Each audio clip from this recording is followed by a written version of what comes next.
Hello everybody, Brian here, quantlabs.net.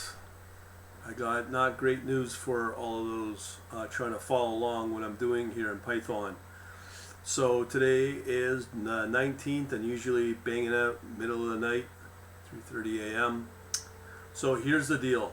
I've tried very hard to get the Python working. It's a no-go. Okay, I've looked at various projects. They're either abandoned, cumbersome.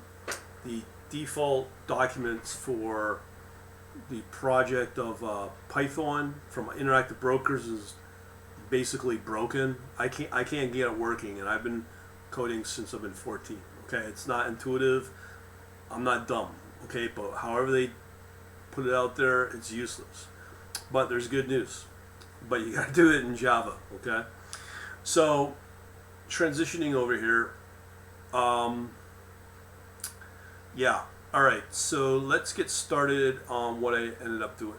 So I've downloaded a file from Interactive Brokers, okay, and it was this one right here, this TWS API Mac Unix. So let me show you the link for that.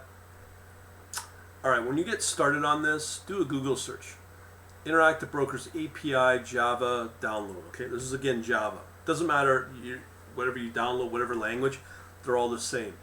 So then when you find it, you'll be led to here about the TWS API. Here, if you go under TWS API, there's also the gateway. I'll probably end up at some point using the gateway. It's a real pain in the ass with the TWS where it just conks out at 11:45 and you gotta tear down your TWS. I'm on Linux, doesn't close it properly, so I have to manually kill it through the system monitor. Dumb as it sounds, but that's how it is on Linux, or at least my experience. Here with the TWS, you download that. Here I'll walk you through the user terms and all that. You agree, blah blah blah. And then what will happen is you'll be presented with this. So in my case, we're doing TWS API stable Mac Unix. You can also try this one. This is the latest official version. So you're probably better off to do that one. And then you have the beta, which I don't recommend unless you want to pull out your hair. So I'll go with this one, download it, and then that will bring you to here. So this is the file you download. You expand it out. In here you will get samples, sources, and they have the Java client. The Python clients, I can't make heads or tails out of it. It's just, there's stuff you could probably do as you get more advanced in the overall IB, Interactive Brokers API. Could probably work with it. But for now, I would probably just go with the Java. And then here's where it gets crazy. All right, so there's a couple of things that I want you to take away as well. You have an API reference guide here. When you click on this, the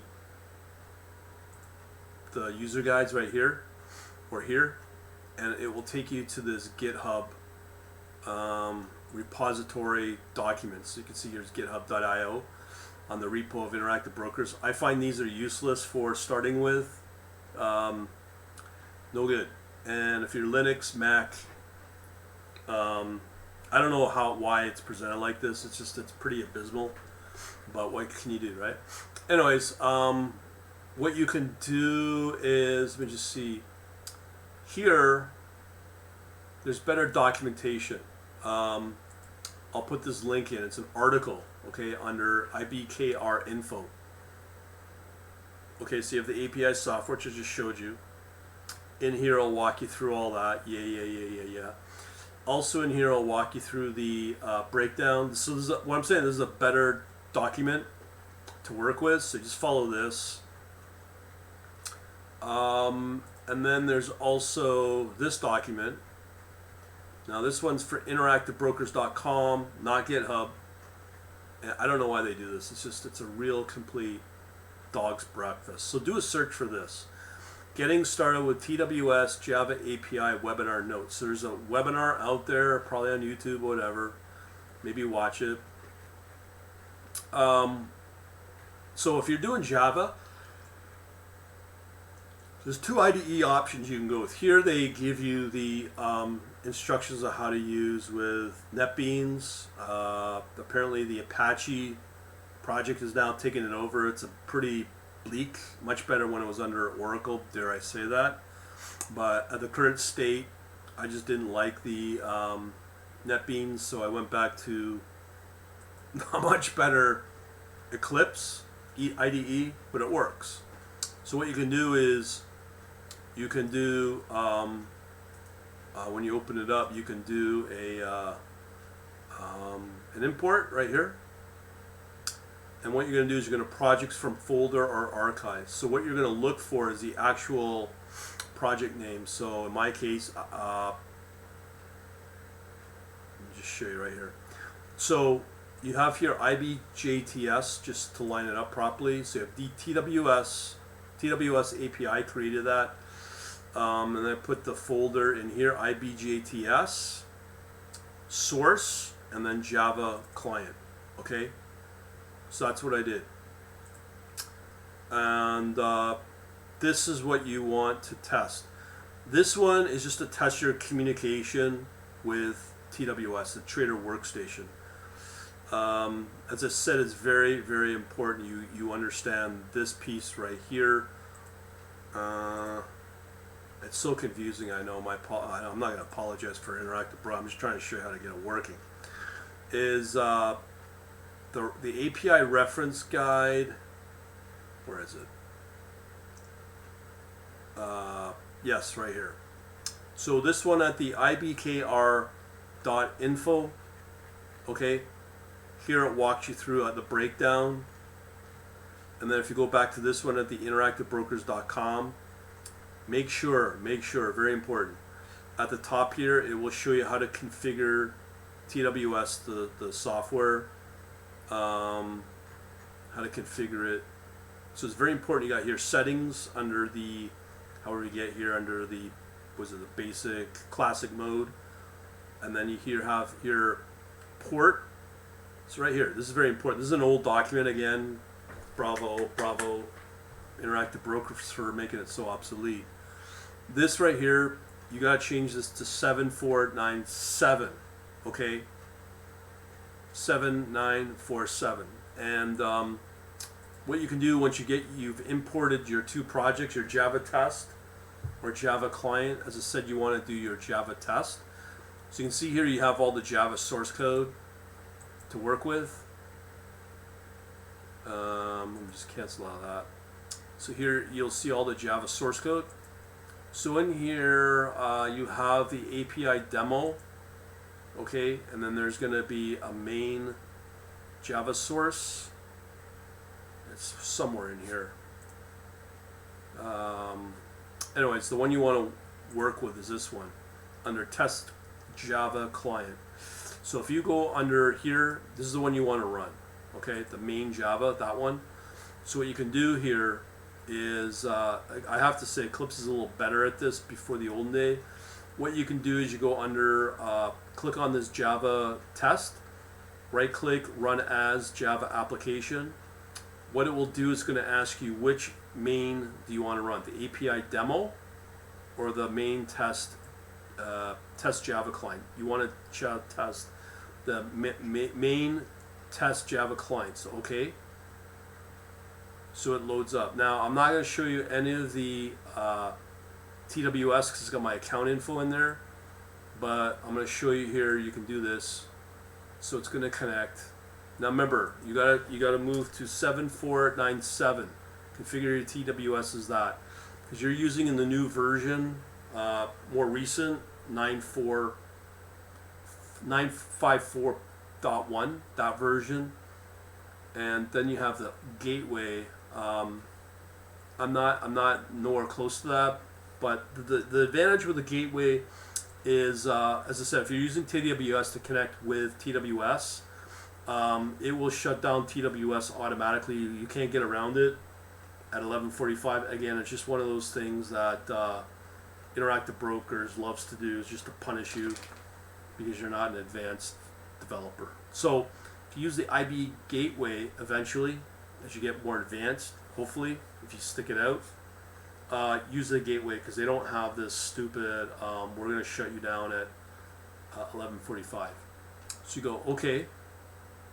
So in here, you'll see that we have now two panels.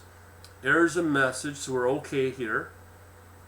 Here's the info, okay, with my account number thankfully not showing. And we can connect. I'm not subscribed to any data, so if you're trying to do US market data, you have to go to Interactive Brokers. I believe it's $15 subscription fee for real-time data. Plus the market scanner won't work. You got to get a data subscription if you're under 2K. From what I understand, just so you know, if you spend more than $30 a month in commissions, you're able to get free data. So as far as I know, in the last few weeks that I'm talking to them. So in here, let me just give you a very basic, so you can get request positions, cancel position, request market data, request market depth. As I said, we're connecting now. So there's all these functions, and those features are, there's code samples in the Java source files in the project I just showed you within your Eclipse, all through here. Okay, so knowing that, let me just see, request news providers.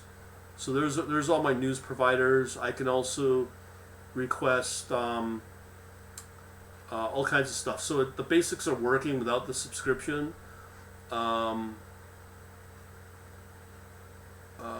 What else can I show you? Basically, that's pretty well it. Once I set up the subscription service, so here's how it's going to work. This is as far as I can take it when it comes to the API on Linux. Now, you may be able to get this running on C++.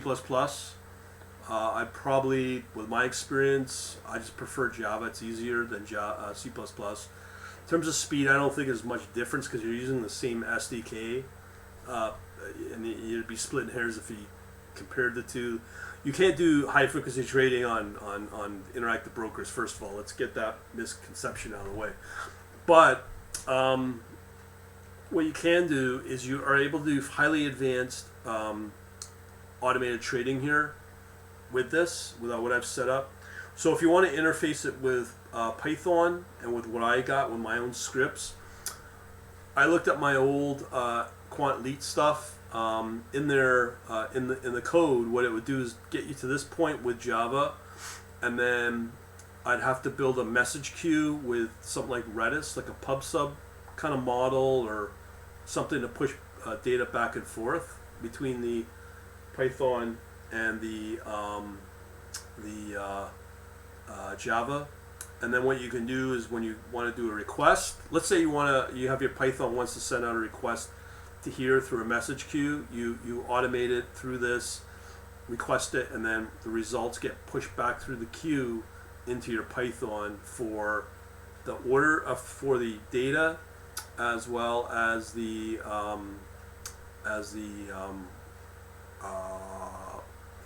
orders as well. So that's one option. Or the other option is just to do everything as you can see here and use Java. Now I've put up another tutorial where you can go at my website here, the new domain, quant-labs.net, okay? And then in there, let me just show you here. So in here, what we've got here is we've got these two articles I just put up. Links for IBKR market data with sample for CPP Java on Linux. Okay, so I'm doing Linux. And this could also be said for Mac, I think. I've done it on Mac before. It's similar, but stick with Linux. But this is the site right here. Howlzak So that's a programmer, and what I've done is I've put out all the listing of all the tutorials that will help you in Java TWS on Linux. And in there he's got these two tutorials arranged by programming language, and this one as well. So go through that if you want to learn more advanced stuff, and he'll walk you through how to set up Java and C++. The problem here is it's from 2015, so I believe this is outdated. So what I'm giving you is the latest for, well, going into 2022. I've also got this other article here where I try to set up the historical data with using this link here. I find it's better to do it with what I'm showing you here, right from Interactive Brokers, and then just reverse engineer the project. All right, so that's kind of it. Okay, this is the best you can get, I think, for Linux and Java, because it's non-Microsoft. I mean, if you're on Windows, using, I don't know, Visual C++, I mean, dare I say it might be old C# or whatever, you can get away with it, more advanced features. But if you're like me that wants to stay on Linux, this is your best path with Java. And then, as I said, set up Redis as a message queue between your Python and Java. And right now I'm kind of trying to figure out, maybe I should just stick it with Java, or I don't know.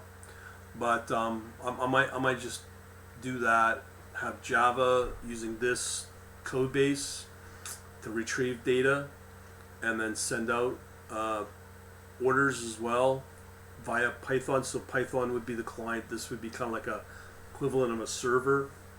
And that, now I'm still trying to figure out, once I get that kind of built, I have to decide which way I want to go. If I want to do just like build something like this, and know the rule is you can't do intraday trading starting from 11:45, I think it may be 11:45 Eastern Standard Time, where TWS will shut down and then reset after midnight going into your next day.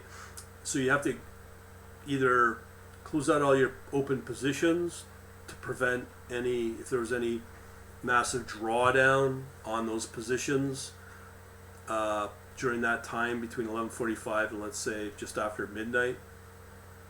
Just force all the positions to get closed out and then reset and start again on the next day after midnight. Now, the problem there is you're going to pay more in commission for $1 each time you do an exit on those positions.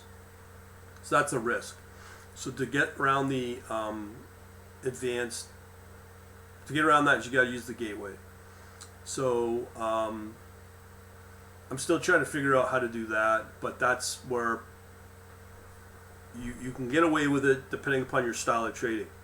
For me, as I said, when ETF, Forex, I'm doing very simple trading where I'll scan the market, do portfolio optimization on potential new assets, instruments. I've shown a few videos on it, one today already, on ETFs and Forex, just as an example. I do it once a day, twice a day.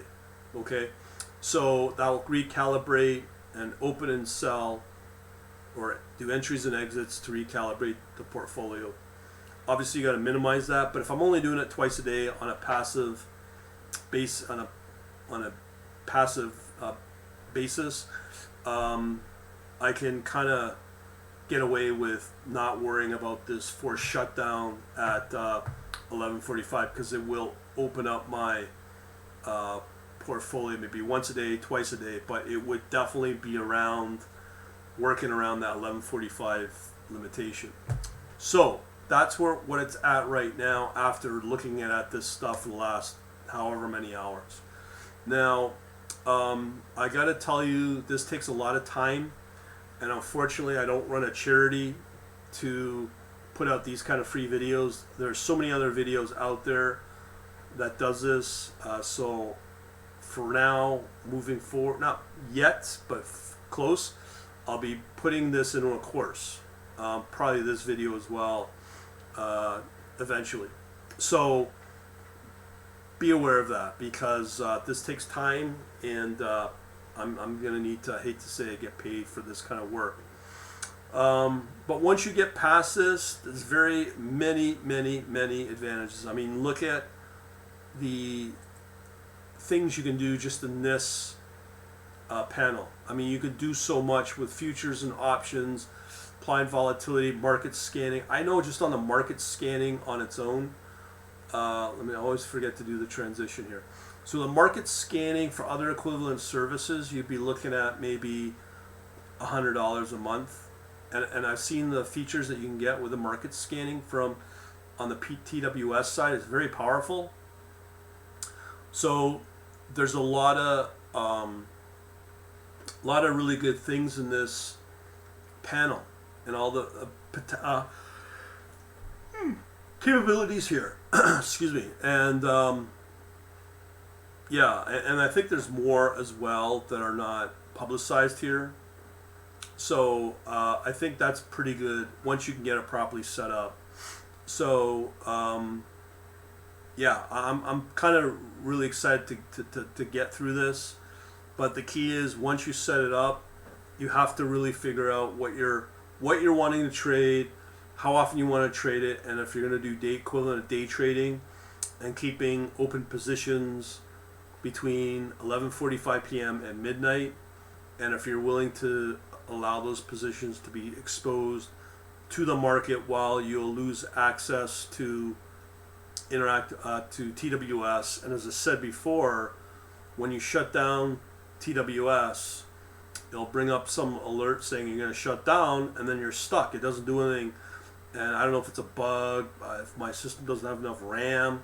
And as I said, I had to force close all the TWS processes by hand through the system monitor, using I can show you how I do it as a trick. So that's kind of wonky, I would think. Let me just see here. Okay, here we go. So on my system here, if you do a grep, here's my grep. Okay, so if I do a grep on TWS, so on the podcast, what we're doing here, PS space hyphen EF, that horizontal, I can't remember, like a horizontal bar, grep space TWS. So that's what we're going to grep for. So these are all the processes running for TWS. Okay, usually the first one you want to kill is this process number right here. Okay. So what you want to do is, depending upon your privileges and who you're running as, I just go kill space number 9 is the highest priority, and the process number or ID 21497, and that will change each time you run PWS. This should kill it. Yeah, so no more TWS. So that's how you kill TWS. Now I could kind of do it that way to shut down TWS, but it should do it automatically. But it's just it's a pain in the ass. And from how I look at it, I mean, it just blows my mind that Interactive Brokers sets it up this way in terms of documentation, in terms of using. It's a complete mess, and it's like they either are really stupid, or they do it on purpose. And they probably do it on purpose, as I said, with the TWS, which has been like that for well over 10 years at 11:45. That's been there for, like I said, over 10 years. I think they, as I said, they do that to force you to close your positions, because you normally don't want to be exposed to the market. Close your positions. Oh, now we get commissions, yay! And now you reopen after midnight for your next set of trading, more commission. I think that's why Interactive Brokers does that. So it's those sort of things you gotta, unfortunately, contend with. But I will tell you, of all the other brokers out there, I'd rather do and work with interactive brokers, because a lot of the other brokers are just really not to be trusted, or have much higher commission fees. And don't ask my opinion on Robinhood with Dr. Evil Vlad running it. So we'll leave it at that.